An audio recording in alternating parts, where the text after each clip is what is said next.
Mama Cora se tenait près de la fenêtre, la tête penchée vers l'appartement voisin. Leur voisin lança d'une voix forte. « Tu me prends pour une idiote, Safi ? On t'a vu à l'hôtel en train de parler à un autre homme. » La voix de Safi tremblait. « Mon mari, je ne sais pas de quoi tu parles. Tais-toi. Tu crois que je n'ai pas entendu où tu étais ? Ne t'inquiète pas, Dieu t'a rattrapé aujourd'hui. Je vais appeler tes parents et te ramener. » Mama Cora sourit un tas au bout de quelques minutes. Elle regagna discrètement son appartement. Son mari, Baba, leva les yeux du canapé. Pourquoi sourire?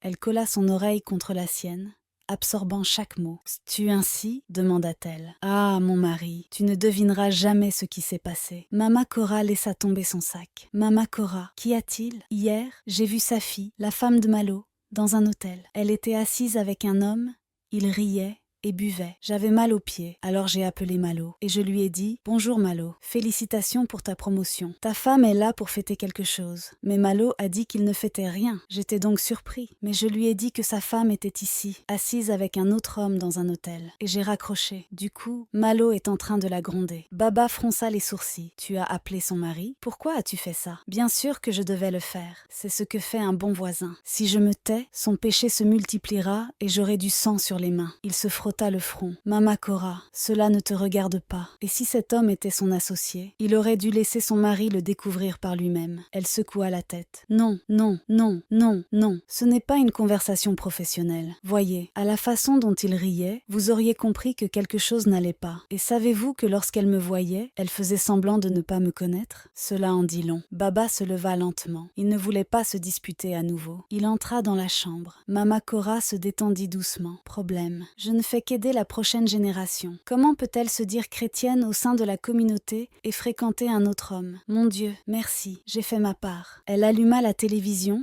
toujours souriante, persuadée d'avoir accompli une œuvre de bienfaisance. Mama Cora avait été invitée à une cérémonie de baptême. Elle ajusta son élastique à cheveux et sourit en entrant dans la propriété. Elle tenait le nouveau-né dans ses bras, berçant doucement le bébé. « Quel bel enfant !»« Merci, papa », dit-elle avec fierté. Mama Cora chanta plus fort que quiconque et offrit un cadeau, un petit sac de vêtements pour bébé soigneusement emballé d'un ruban. En quittant la fête avec son amie, elle se mit à chuchoter. « Lolo, Lolo, qu'y a-t-il ? Si je parle, tu vas dire que je parle trop. Tu ne trouves pas que ce bébé ne ressemble pas à son père ?» Lolo se tourna vers elle, perplexe. « Mama Cora, pourquoi dis-tu ça ?» Mama Cora baissa la voix. « Regarde bien, le bébé ne ressemble à aucun de ses parents. Si j'étais la belle-mère, j'insisterais pour un test ADN. Ils ressemblent plutôt à leur garde du corps. » Lolo fronça les sourcils. « Mama Cora, en regardant autour d'elle. Parlez moins fort, s'il vous plaît. Quelqu'un pourrait vous entendre. Qui m'entendra ? Les gens le remarquent aussi. Vous avez vu comment il quittait l'événement, en chuchotant et en secouant la tête. Tu n'as pas vu ? » Lolo hésita. « Je ne sais vraiment pas quoi dire. Fais attention. » Le lendemain matin, Mama Cora se rendit au marché pour faire des courses. En parcourant les étals, elle aperçut la grand-mère du bébé près du stand de tomates. Mama Cora lui adressa un sourire chaleureux et s'approcha d'elle. « Bonjour maman, félicitations. Beau bébé. Ce bébé est adorable. Maman, ta famille doit avoir une sacrée lignée. On dirait ton deuxième fils. » « Mon deuxième fils ? Je n'ai pas de deuxième fils. » La femme fronça légèrement les sourcils. Mama Cora cligna des yeux. Celle qui servait les boissons à la cérémonie de baptême hier. Le visage de la femme a changé. « Ce n'est pas mon fils. C'est notre agent de sécurité. » Le sourire de Mama Cora s'estompa un instant, mais elle se reprit aussitôt. « Ah bon ? Je ne savais pas. Vous savez comment sont les bébés. Plus tard, ils ressemblent à leurs parents. » Elle laissa échapper un rire poli. « En tout cas, j'ai passé une merveilleuse journée hier. Veuillez transmettre mes salutations à votre belle-fille. » Elle s'éloigna avec son panier, fredonnant doucement, tandis que la femme restait silencieuse, le cœur lourd. Là, au marché, la femme sortit son téléphone et appela son fils. « Allô, Isma ? » « Oui, maman. Qu'y a-t-il ? Je dois vous poser une question. Lorsque vous voyagez pour affaires, qui reste généralement avec votre femme à la maison ?» Isma semblait perplexe. « Eh bien, nous avons un cuisinier, une femme de ménage et, bien sûr, un agent de sécurité. Vous l'avez rencontré ? Pourquoi ?» La femme hésita. « Voyez-vous, les gens disent des choses. Ils prétendent que le bébé ne te ressemble pas. » Isma soupira profondément. « Maman, s'il te plaît, n'en parle pas. Tu connais Jara. Quand je l'ai épousée, c'était une femme bien. Ne laisse pas les ragots détruire ce que nous avons construit. Et, Isma, calme-toi, je ne voulais pas te contrarier. Peut-être un test ADN ? Un test ADN quoi ? Un test ADN ? Écoute maman, si vous voulez continuer à entendre des ragots, alors ne revenez plus chez nous. La communication fut coupée. La femme resta immobile sur le marché, le téléphone à la main, sans savoir quoi dire. Un après-midi, Mama Cora faisait frire des bananes plantains lorsqu'une Jeep rouge s'est arrêtée devant chez elle. Un homme était au volant. Naya, sa voisine, est rapidement sortie. Mama Cora se précipita dehors. « Bonjour monsieur, bienvenue dans notre petite propriété. » Elle sourit à l'homme, puis se tourna vers Naya. « Ah, Naya, tu es si belle. Bienvenue. Comment vont les affaires ?» Naya soupira et marmonna. « Des ragots. » Puis elle entra. Mama Cora fronça les sourcils. « Pourquoi êtes-vous si impoli ? Je vous salue simplement, » dit-elle doucement. L'homme fit un signe de la main et s'éloigna en voiture. 2 jours plus tard, Mama Cora était au salon de coiffure et aidait une cliente à se faire une tresse. Mama Binta, une créatrice de mode renommée, entra. Mama Cora sourit. « Bonjour maman, bienvenue. Entre, j'adore ta voiture. Elle te va à merveille. Mama Binta, Mama Binta. Merci Mama Cora. Permettez-moi de m'asseoir. » Mama Cora rit. Vu la façon dont Dieu bénit les gens de cette région, je prie pour qu'ils se souviennent de moi aussi. Imagine Naya, cette jeune femme. Elle conduit déjà le même modèle de voiture que toi. Mama Binta se retourna. Naya. Oui. C'est une Jeep rouge.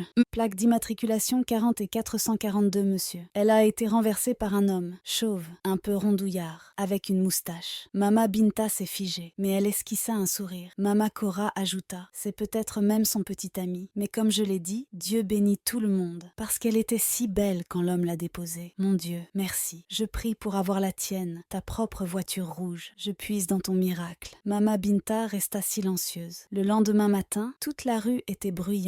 Des gens se sont rassemblés dehors. Mama Binta criait devant la maison de Naya. « Tu mens! Tu m'as dit que tu venais travailler chez moi, et maintenant j'apprends que tu rencontres mon mari. » Naya pleurait. « S'il vous plaît, maman, ce n'est pas ce que vous croyez. » Avant qu'elle ait pu finir sa phrase, Mama Binta l'a giflée. « Quelle effrontée! Regarde-toi, à courir après les hommes mariés. » Une foule s'est rassemblée, chuchotant. Mama Cora est sortie du saloon en courant. « Arrêtez, tante B!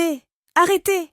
Arrêtez! Ne vous battez plus, ne vous battez pas, calmez-vous. » Mama Binta désigna Mama Cora du doigt. « Mama Cora, que Dieu vous bénisse. Sans vous, je n'aurais rien su. » Mama Cora esquissa un sourire. « Ce n'est rien, madame. Je ne fais que vous aider. Vous savez, si je ne vous l'avais pas dit, je ne sais pas ce qui se serait passé ensuite. Vous savez, parfois la vérité doit éclater, même si elle fait mal. » Naya était assise par terre, en larmes, tandis que les voisins chuchotaient entre eux. Un soir, Mama Cora faisait sa lessive lorsqu'elle entendit une dispute venant de l'appartement de sa voisine. Elle laissa tomber son bol et courut là-bas. Elle frappa. « Arrêtez de vous battre. » Personne ne répondit. Elle ouvrit la porte et entra. Le mari et la femme se disputaient violemment. Mama Cora tenta de les calmer, mais l'homme leva la main pour frapper sa femme. La gifle atterrit en plein visage de Mama Cora. L'homme eut un hoquet de surprise. « Eh, madame Mama Cora, oh, vous voyez bien ce que vous avez fait. Je suis désolée, je ne l'ai pas fait exprès. » Mama Cora n'a rien dit. Elle s'éloigna discrètement. À son retour, son mari la vit assise,